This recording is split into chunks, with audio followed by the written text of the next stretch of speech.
Hello, everyone, and welcome back to the Hole in the Wall. Got something a little bit different for you today. We're calling it the 10 ish, 10 or so spiciest card designs from Lorwyn Eclipsed. We're starting off with Hexing Squelcher. Why don't you tell us about it, Nemy? Okay. So first on the list we have Hexing Squelcher. Now this one has been caught the eye of quite a lot of people. For one in a red, it's a 2/2 goblin sorcerer that can't be countered. It has ward pay 2 life. Spells you control can't be countered, and other creatures you control have ward pay 2 life. So this is the burn player's like wet dream. This is Don't Touch My Stuff personified. Can't counter. You're gonna have to pay life in order to interact, which, like you said, burn players are gonna love. Red players in general are gonna enjoy that. The big thing I kind of wanted to talk about with this card is, do you think this can like exist in the current format with Is It Lessons? Like, No. Short answer no. This like this is this is ridiculous. now you have to kill my Grand through creature combat, or you're gonna take 2 damage. Which, like, maybe that's fine, but you're gonna have to kill the Hexing Shusher too if you're in blue. So Demir's taking a hit. I, I mean, I do not see a is-itless future for standard anytime in the next 3 years, as long as things remain as they are. I mean, granted, a lot of these cards are in blue, but cards like Accumulated Wisdom and, like we already talked about, Grand, like that's gonna push this kind of card over the edge in standard. I feel like I've been more kind of looking at other formats lately. How do you feel about this in your commander lists? This is like the perfect slot in for Valgavoth. Yeah. Just just group slug to the max. Like if you want to interact with me, you gotta take a little more damage because every action you're doing anyways causing you damage. And not just damage, but paying the life instead. So it just gets around so many things from that wording. And it's a goblin, so it's gonna have tons of goblin synergies. Like it's gonna fit in so many decks. And just on par for red where spells can't be countered. Like what's a blue player? Yeah. Like, Does this just go in every red deck? yeah, I think it could, Oh man. So it's rare. What do you and think? it does have an alt art with it too, which is the one more on screen. But even still, I could see this being $20, Easy. 25. Yeah. Yeah, for sure. Um this is probably going to be one of the more expensive rares for the next 3 years. Like, this thing is nuts. Yep. Big fan of it. Can't wait to spend a lot of money on it. Can't wait to squelch somebody's hex. Next up, we have Goliath Daydreamer. This is 2 red for a 4/4 giant wizard. Whenever you cast an instant or sorcery spell from your hand, exile that card with a dream counter on it instead of putting it into your graveyard as it resolves. When this creature attacks, you may cast a spell from among cards you own in exile with dream counters on them without paying its mana cost. This is really interesting. This is about 2 mana more than you want to be paying for a creature in red in standard right now, but I really feel like there's a deck out there somewhere that can take really strong advantage of the Daydreamer. Um, what do you think about this card in Commander, Nemy? I think this is really cool. Like, I want to start by giving props to the artist because to me, this feels like a OG vintage Magic card in the way of the art. Like, wouldn't you agree? Yeah, yeah, the color palette. We talked about this a little bit before, but the style for the proportions. I think really the frame and maybe the composition's a little more zoomed out than older Magic cards, but it's great. Yeah, I think this is really cool. But even from a commander standpoint, like this could see a lot of viability in commander, just from everybody playing spells, just inherently, and having high land counts, like turn 2 or 4, 5 Yeah. lands so easily. So yeah, I could see this being very easy to go super wide and super crazy. Plus, it's a wizard too, which wizards have tons of synergies. Oh, you could wizard cycle for it. Oh man, that's cool. I didn't notice that. And yeah, in Commander, land Soul Ring, land Daydreamer is a line you can take pretty easy. um, like getting to copy those spells and just having access to them whenever you attack, you know, even if you only get one instant or sorcery exiled with this thing, and just getting to cast it repeatedly is going to be really nice. In the first take, I was reading this card, and you may cast a spell from among cards in exile with dream counters on them without paying its mana cost. Initially, I thought it would stay in exile, but I'm pretty sure taking another read of it that the card just gets cast normally and goes to the graveyard.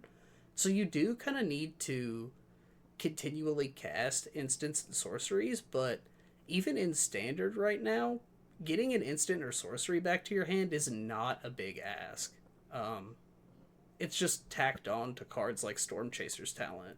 And speaking more on the commander aspect of it too, there is a ton of decks that say you get an effect when you play something that's not from your hand.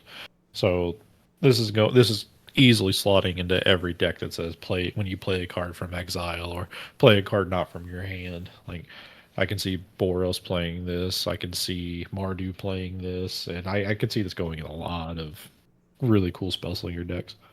Yeah, and interestingly, it can kind of let you cast a sorcery outside of a timing when you normally could. So maybe there's some leveraging you can do there. Now we have Born Song Aria. It's 1 and 2 black is a legendary enchantment. Players can't draw cards or gain life.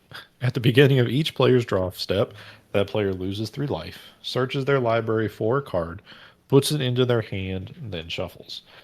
Now, Goblin, correct me if I'm wrong, but this whole segment started because I showed you this card, right? Yeah, yeah. You said I want Yeah. to talk about this, and I was like, man, Lordwyn's swinging for the fences like that, and I started to dive into the spoilers that came out. I think just today, and there were more earlier in the week, and man, a I lot thought of this. cool design. Well, I thought this was a creature to begin with. Now they're reading it's an enchantment.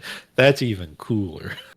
We've talked about interesting cards like this before that kind of change the entire game. I don't think this is going to see a lot of play in standard unless there's some kind of combo that I'm just not aware of, which is entirely possible. But I think this is going to show up at a ton of commander tables. And Nimi, you're kind of a fan of cards that change the game in this way. Yeah, we had a segment a few weeks ago talking about cards that do not similar effects to this, but warp the game in a way that's not the traditional playing of Magic. And this hits the nail right on the head. Like, sure, people don't draw, but if you're playing a deck that doesn't inherently have a lot of draw power to begin with, like you love this card. Like I'll take a few extra points of life to get the exact card I need, and this can be very politicky too. Like I'm going to put this card out on the board. Don't touch it, and you can get whatever card you need to progress your game state or even win the game. Like this has just so much applications, and then you could really fuck everybody over with one simple card called Opposition Agent. Have you heard about that card? You know what that one does? Oh, that's just evil. Nobody Let's lock gets you out. anything. You take 3 life just for the hell of it. Hope you have more than 4 cards in your hand. And suck turds, nerd. This is Oh, God. Maybe now I you can be don't like Morton Song Aria. Now you can be evil and do a combo like that, but if you're not, if you're a good little boy or girl and play nice, I feel like this could be a lot of fun. Essentially, you get a way to play the most perfect game in your head that you think you can. Like, oh, if I had X card, I'd be able to do this. Well, now you can go get that card, and you can see what you can actually do with it. Yeah, man, this is so interesting because like if I'm a deck that wants to draw a lot of cards, the first thing I go get is a disenchant effect.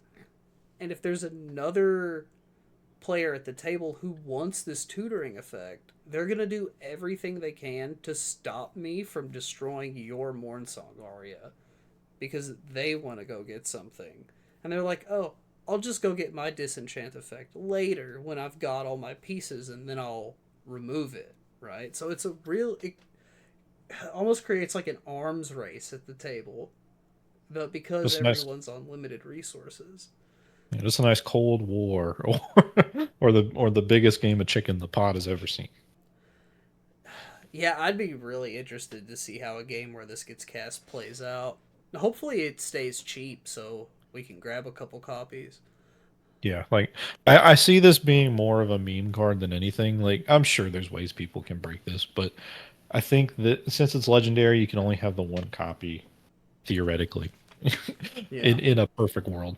So I think this could see a lot of fun stuff. I could see it being super broken immediately, but I think if this is played just right in the right like connotation with the right people, I think this could have some really cool interactions and implications.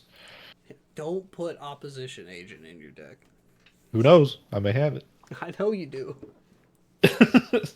Next up is Oft Nabbed Goat. It's one in a black for an 0/5 goat.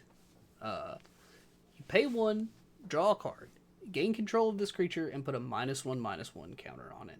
Only your opponents may activate this ability, and only as a sorcery. And then when this creature dies, if it had more than one -1/-1 counter on it, its owner draws that many cards, and each other player loses that much life. This is such an interesting card for Commander. I'm going to put a goat on the table, and then everybody has an opportunity to pay one, steal my goat, and draw a card. But if more than one person does it, I'm going to come out ahead.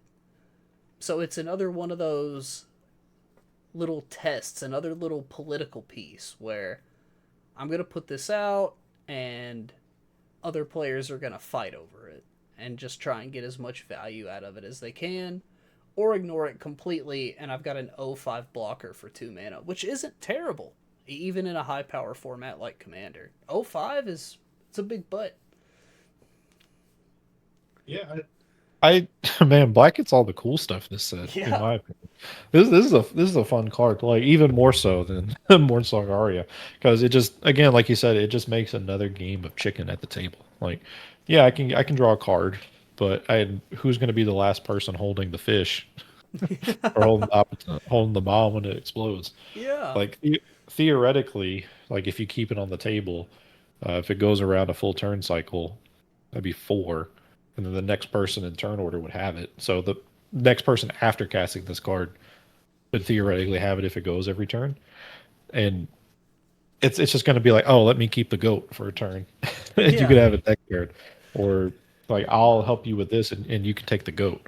Yeah. Like I think this is the kind of stuff that I really like about Commander is just the politicking and talking, the communicating aspect, and especially with this the goofy I'm gonna draw a card.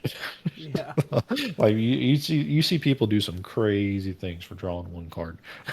I feel like Wizards is starting to understand both commander player behavior and problems at tables, excuse me, where people don't communicate or politic as much as, the social format would kind of lend itself to. And they keep printing stuff like Mornsong Aria and Off-Nabbed Goat that have these just kind of wacky, in Off-Nabbed Goat's case, silly effects for the entire table to just kind of deal with. I think this is a lot of fun. I don't think this card will be expensive either, but if it gets popular, I could see this going for three to $5. Yeah, I don't see this being like that expensive of a card either. So I think I'm definitely gonna pick a copy up and Oh, throw it in a couple decks when it comes out. yeah, I think this is going in all my black decks if it's under $1. Yeah, it's just like, hey, I mean, I was mean to you because I'm a black player, but here, dude, take a go, draw a card. All right, Nemy, now you have to build a Grixis deck with every one of these kind of effects: Zer's Weirding, Mornsong Aria, Warp World, Off Map Goat. We're just gonna confuse the hell out of everybody. You can play the villainous choice stuff. You can have a ball. Finally. So next on the docket is Mutable Explorer. 2 and a green for a 1/1 shapeshifter. It's a changeling, which has every creature type. And when this creature enters, create a tapped Mutavault token. It's a land with 1 or tap, add a colorless, and 1. This token becomes a 2/2 creature with all creature types until end of turn. It is still a land. Now, this is one of the cards, at least for art wise, they showed off earlier before, like initially, and they showed the, if I'm correct, the borderless version that didn't have the Mutavault token reminder text. So correct me if I'm wrong, but we didn't know what a Mutavault token was at the time, right? Well, Mutavault has been a card since, I want to say, original Lorwyn, or maybe even before. But we've never seen a Mutavault token before. We've seen these kind of like tokens of an extant card with things like Garth the One Eye, but I think this is the first time we've had a standard legal card that creates a token that is not a standard legal card. Interesting. Yeah, and I think this card's really neat. I mean, 3 mana for a 1/1 in and of itself is kind of not the greatest, but getting that second creature, so essentially you're paying 3 for essentially three power, 3 toughness, so kind of on curve, and you do get technical ramp from it too. Um, so, and I think the biggest thing here is the changeling for being both of them. Or at least having all creature types. So you could see this fit in a lot of weird decks you wouldn't expect it, especially with decks that need a ramp. Yeah. So Like like, one of dinosaurs. yeah, I was gonna say green decks. Yeah, anything stompy that needs mana. Yeah, I think this is perfect for Dino decks. Another thing that's interesting is like we've seen how strong earthbending is in standard, and now we're gonna get to make a token land, so it's like a unique way of ramping that we can then like drop 1/1 counters on, and then when we activate the effect, it'll be a 2/2, get all of the changeling bonuses, but still have those 1/1 counters on it from earthbending. So you could end up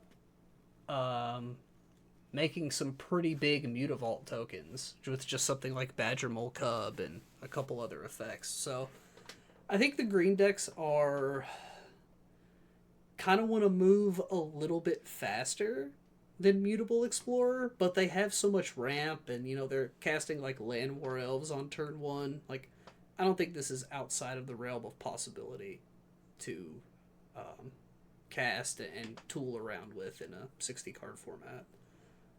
Yeah, and being in the rare slot too makes it not as not as rare as a mythic. So it could see a decent price tag from the start.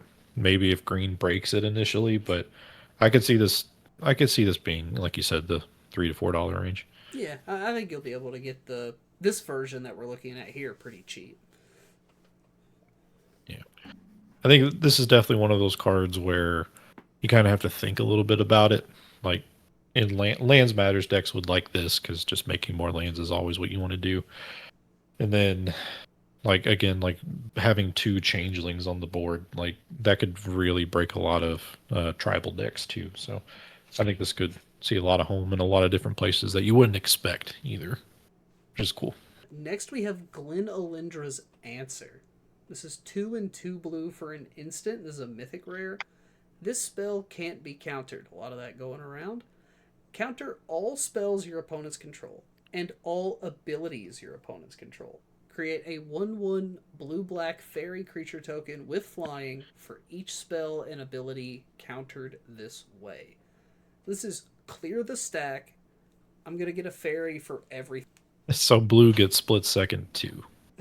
split second to electric boogaloo. I guess you could put stuff on the stack after this, and it wouldn't get countered, obviously, but anything that's going on before, you're done.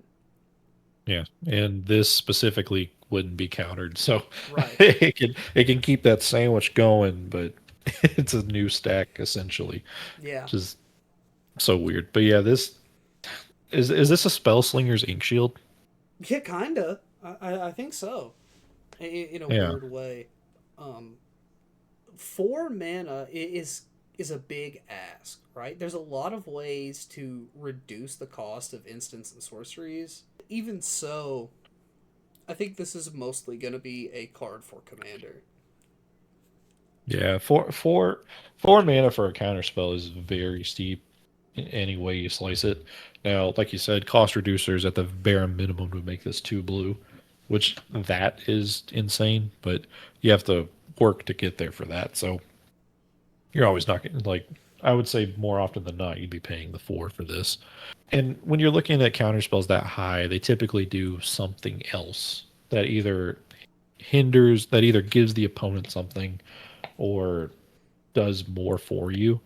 And this is one of those that's just like a good protection style, like on the back foot type of thing. Mm-hmm. So, so like, oh, there's this big stack going. Well, I'm going to wipe all this away and then put myself in a better position with all these 1/1s. Now I have a bunch of blockers for me. So I feel like this is a commander player's card, like for sure. Yeah, I But can agree with that. yeah. Now, what are your thoughts on it being a mythic, I like the think that's rarities? I think that's a good. I think mythics should have good effects, and I think the more commander cards we shift to mythic, where people need fewer copies, and the more like standard cards we can shift to rare, the better. So I think mythic is perfect for a card like Glenalindra's Answer. Yeah, and because commander players are going to want it and people just need the one copy for it, like this is still going to keep some kind of price tag, especially it being in the mythic slot. I could see it being $5 to $10, maybe. Yeah, yeah. I mean this alt art version might go for more, but I could see it being a $10 mythic. Yeah. Now we got a twofer on this one. Ooh, so both champions, funny enough. We'll start with Champion of the Weird.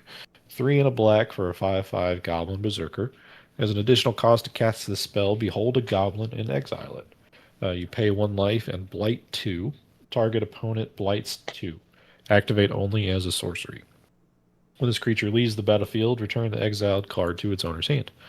And we have Champion of the Klachan for 3 and a white for a 4/5 Kithkin Knight. It has Flash, and as an additional cost to cast this spell, behold a Kithkin and exile it. Other Kithkin you control have +1/+1.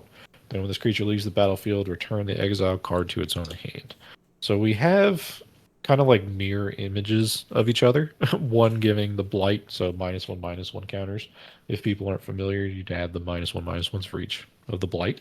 And then you have the Kithkin, which is your anthem effect, giving everything +1/+1. So really interesting to see how these two are opposites, but do the same thing more or less. What do you think about these two? I like the design of these two a ton. Champion of the Weird is really cool because, interestingly, you can blight itself, right? So you can pay 1 life, blight 2. You can put 2 -1/-1 counters on it, and then force your opponent to blight 2. And when it dies, from putting a -1/-1 counters all over itself, you're gonna get your initial investment back. Whereas Champion of the Cochlin is kind of like better for building your own board, and like you said, you get that anthem effect, and then it's almost like a board wipe insurance policy. Like when your opponent finally does deal with your board and kill your anthem effect, you're gonna get whatever you exiled to play it initially returned to you. So these are like heavy investment upfront creatures with like a really interesting kind of like way to replace themselves that doesn't affect like the card advantage math of the game. It's like a really interesting place to put your like top end of your aggressive strategy kind of creatures. It's really unique. And just to clarify a little bit too, both cards say when they leave the battlefield, so not just killing it, so Yeah. like exiling it, uh, warping it, flickering it would be, either of these cards would be super sick, just Mm-hmm. because you get the guys that you put out back. But it can also make this kind of a mind game with your opponent, because the goblin or kithkin you exile could be something they don't want to to be in your hand. So Right. you could show them something that they don't want to deal with later in the game. So now they're forced to deal with either your anthem or your 5/5 that can blight them. So I think it's also cool that a lot of times these uh, creature heavy strategies, like these aggressive early game go wide decks, don't want to play the max number of copies of their top end because it's really clunky if you draw two of them at any point, right?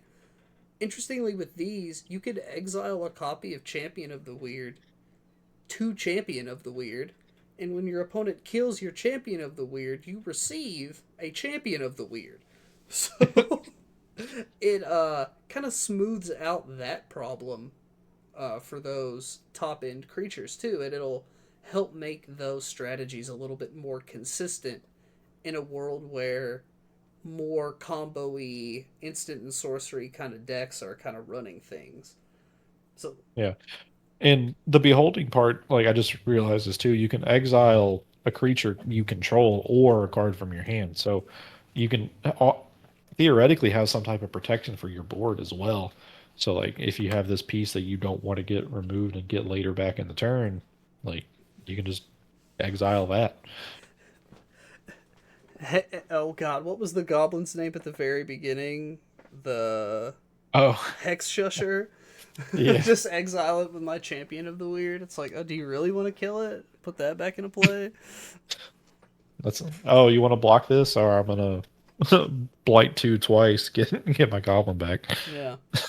Yeah, Oh I think yeah. these are really cool designs. I like these. Yeah. Really, Commander. I don't know. Really cool for 60 card.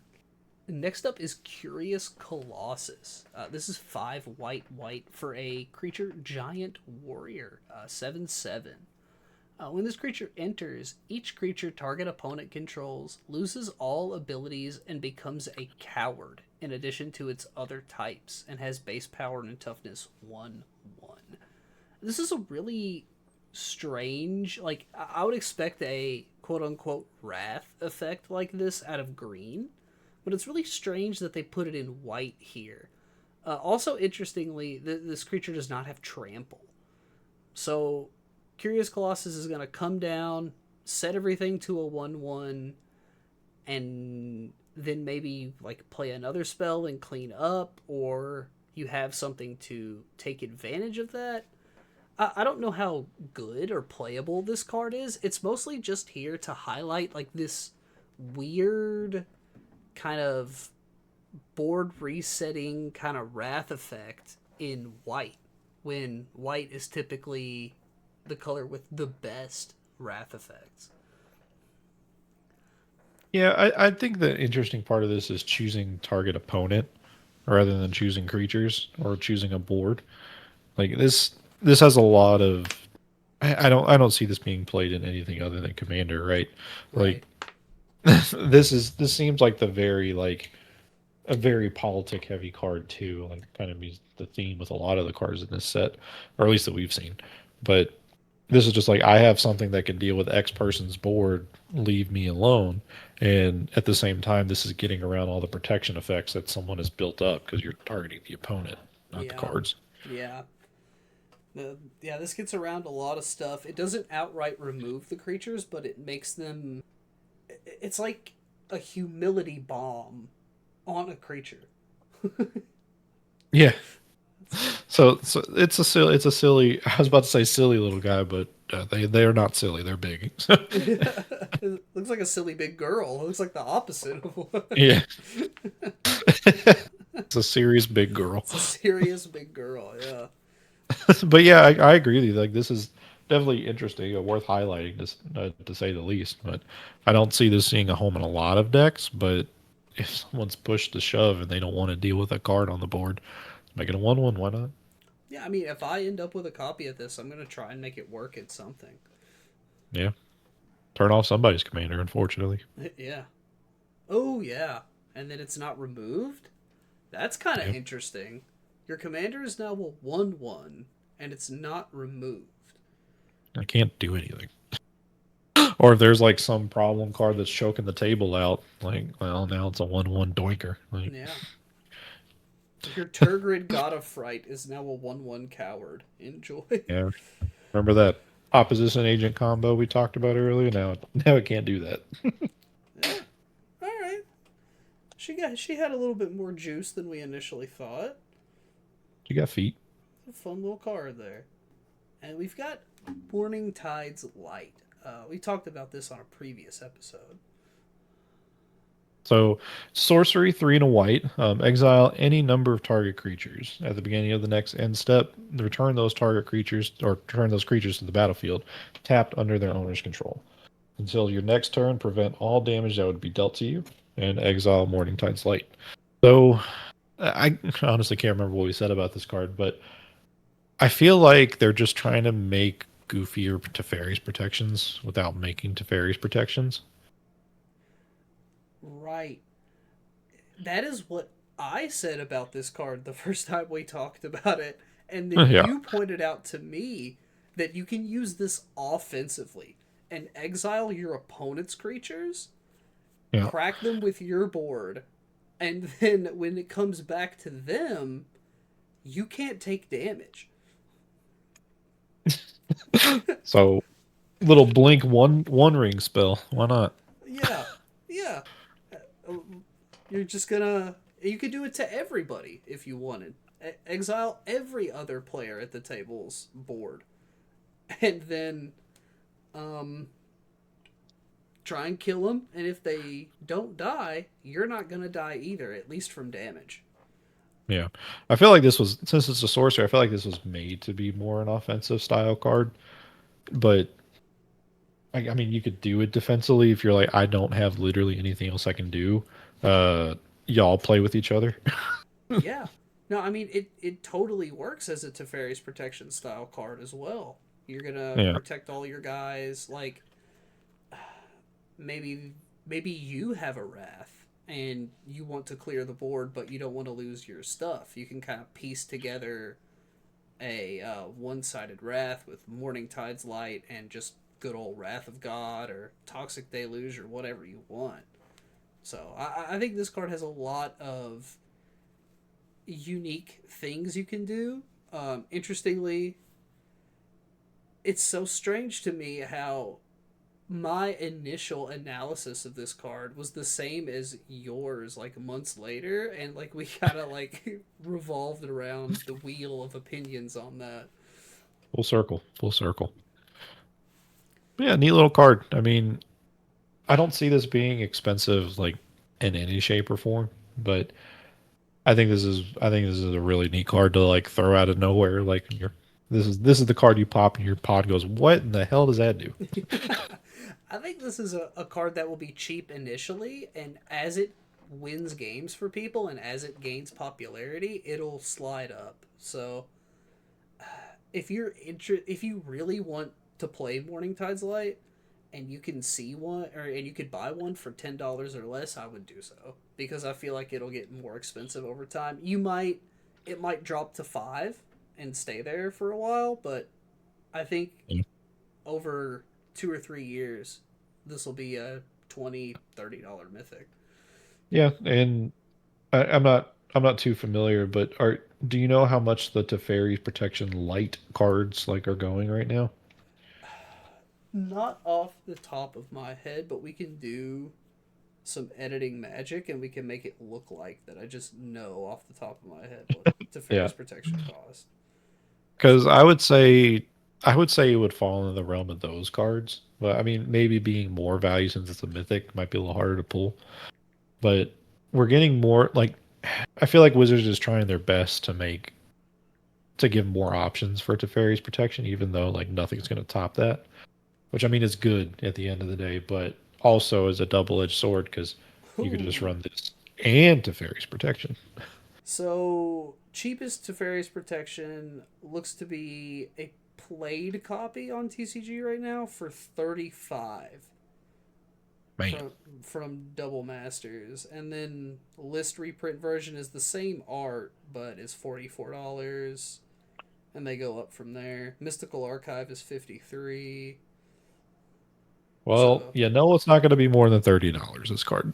yeah, yeah, So anywhere between a penny to 30 is your price range. yeah, yeah. But a Totally neat little agree. card. Definitely, I think it can have some fun at tables with. Next up, we've got a couple of the commanders. I'm actually kind of jiving with this Ashling the Limitless. She's 2 in a red for a 2/3 elemental sorcerer. Elemental spells you cast from your hand have evoke 4, and then just reminder text for evoke. If you cast a spell for its evoke cost, it's sacrificed when it enters. Whenever you sacrifice a non token elemental, create a token that's a copy of it. That token gains haste until end of turn. At the beginning of your next step, in step, sacrifice it unless you pay Wooburg. So it's the red clone copy effect that we see a lot, with the caveat that you could keep it if you want if you can pay Wooburg. So this is obviously a 5 color commander, and I think this is like the way to do 5 color commanders right, where you are asking your 5 color player to do something very specific, because 5 color decks can very often get watered down, which is cast elementals and then use the token copies to like swing at your opponent. And then the Wooburg aspect of it is a requirement and not a benefit. You know what I mean? So you're not getting Wooburg mana. You have to spend it in order to like double down on some of your elemental incarnations. I think it's a really cool design for a commander overall. And then the commander that's paired with this is Massive Mysteries. It's Wooburg for a elemental with first strike, vigilance, trample, and at the beginning of combat on your turn, another elemental you control gains myriad until end of turn. So kind of lets you push the damage out. I'm less excited about this one. This is kind of like what I don't like in a 5 color commander, just kind of keyword slop and then a really kind of strong but generic effect. So I'd say one hit and one miss for me on the first precon here. What do you think? Yeah, I agree with your sentiment of Wooburg commanders just in general. Like, because if you think about it, I mean, just look between these two. Like, the big difference is one costs 3 and one costs 5. Yeah, Like, it's going to be a bigger ask to play massive mysteries user commander because if it's gone once, you got to pay 7, and not only do you have to pay 7, you have to pay one of every color. Which, if any, I haven't even thought of playing more than 3 colors for a deck because 5 is just ridiculous. Just getting your lands fixed. So having just the two any color and one red is a lot easier requirement, and then you can start keeping your stuff by paying the Wooburg, like you said, as the cost. I think it's a lot better of a design choice to have Wooburg commanders like this versus the standard like pay one of every color to have this.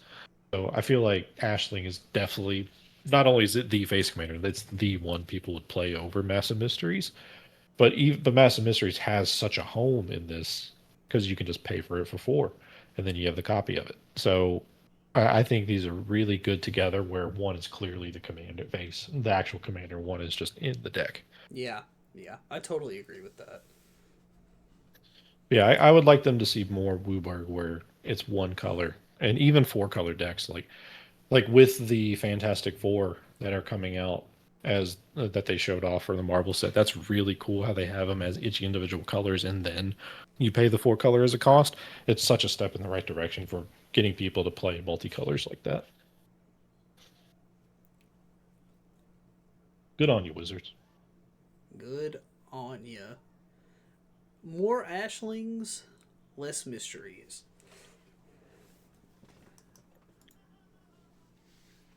And now we have the final two commanders. This is from the other precon. Just wanted to highlight both decks. So first we have Anti-Ool Curse Wretch. It's one in black, red, and green. It's a Goblin Warlock Fork 4 with Ward Blight 2. And it has the reminder text for blighting, giving minus one counters. And whenever one or more minus one counters are put on a creature, draw a card if you control that creature. If you don't control it, it's a controller loses one life. And then we have the Reaper King No More. It's a hybrid mana of two colorless each, or one red, one black, one green. It's a 3/3 Scarecrow. When this Reaper enters, put a minus one counter on each of up to two target creatures. And whenever a creature an opponent controls with a minus one counter on it dies, you may put that card under the battlefield under your control. Do this only once each turn. I think both of these are super cool. like Yeah, these have, are sick. ha- having the inherent draw engine on Anti-Ul, like giving your own stuff minus one counters is super interesting. I mean, you do have the blight too, so this whole deck's theme is the minus one counters, of course, but Anti-Ul does it in such a unique way where you're not necessarily punishing your opponents. I mean, it's your form of removal is the minus one counters, but also giving your stealth the minus one counters to get draw power, something super viable. And then the Reaper King is just inherent value in and of itself. Super low cost to play, um, minusing targets on the board and then getting those guys if they die. It's super cool. Both of them are very equally as powered, I think. Oh yeah. If I didn't have an opinion on the hybrid mana debate, I definitely do now because I don't want the Reaper King no more in every commander deck I go up against. Not that it would be, but just the fact that any deck, any Azorius deck could just drop the Reaper King no more on me just doesn't feel right, you know? Seeing it in this kind of context.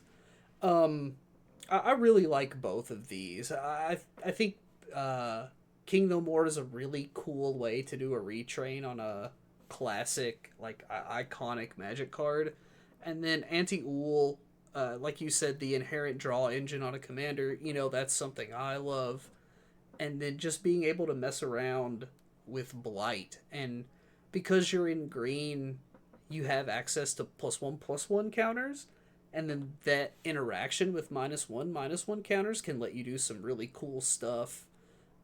There might be some cool stuff with you can do with like persist and undying in this list. A lot of cool potential here for Anti Ool and the Reaper King. Like you said, I think either one of these could be your face, and you have the other one in the 99. If you had to pick one to be your commander, which one would it be? I'm leaning more towards anti-Ool. Just I like the protection of the blight too. I mean, it's not that big of a protection, honestly. I mean, if your opponent has no creatures, they can't Yeah, interact with this in any way. So it has some type of inherent ability, but if your opponent does have stuff, they have to take a little bit of a hit. Um, and with the minus one counters, just the inherent draw engine is super nice too. And having that burn damage, which is just everything that Rule wants to do. So it it's the three colors on a card, which is super cool. yeah, I totally agree. I really like the design of Anti Ool, and punishing your opponent for not playing creatures sounds great to me. Creatures are my favorite. I really like getting into combat math and like trying to figure out stack blocks and stuff like that. Like that's the kind of magic I like to play. And Anti Ool says, "Oh, you want to cast instants and sorceries? Not at me, you won't." And this also does get around some protections too that people put on their cards because the player has to put them on there. There's no Mm-hmm. targeting involved. So if say they have their commander on board that they need to keep out, well, they're going to put two -1/-1 counters on it, and if that kills the card, that kills the card. so Yeah. this this has a lot of more. It's not that it's very good when it's really good, but it's not as great when people have counters to it or have ways to work around it rather. Yeah, which I think is like a good spot for a card to be in. You know, it's not good all the time, but when it's good, it's fun and, you know, creates a puzzle for your opponents to solve. Yeah. Well, that is it for tonight. We set out with the goal for this to be shorter than what we normally do, but we're at about 50 minutes now, so we'll see if we can cut this down a little bit in the edit. And hopefully, you guys enjoyed what you saw tonight. If you want to see more videos like this, just let us know in the comments, leave a like, all that good stuff. Nimy, you got anything you want to say before we head out? Well, Goblin, I don't know about you, but it's good to be back. Nice little break for the holidays, and now we're talking about a game that we love to play and share with everybody. And I get to go in your neck of the woods by being Goblin. So Yeah. we'll see how that turns out. But yeah, just like Goblin said, if you like what you saw, let us know about it. We'll do more. Otherwise, we'll see you later. Bye.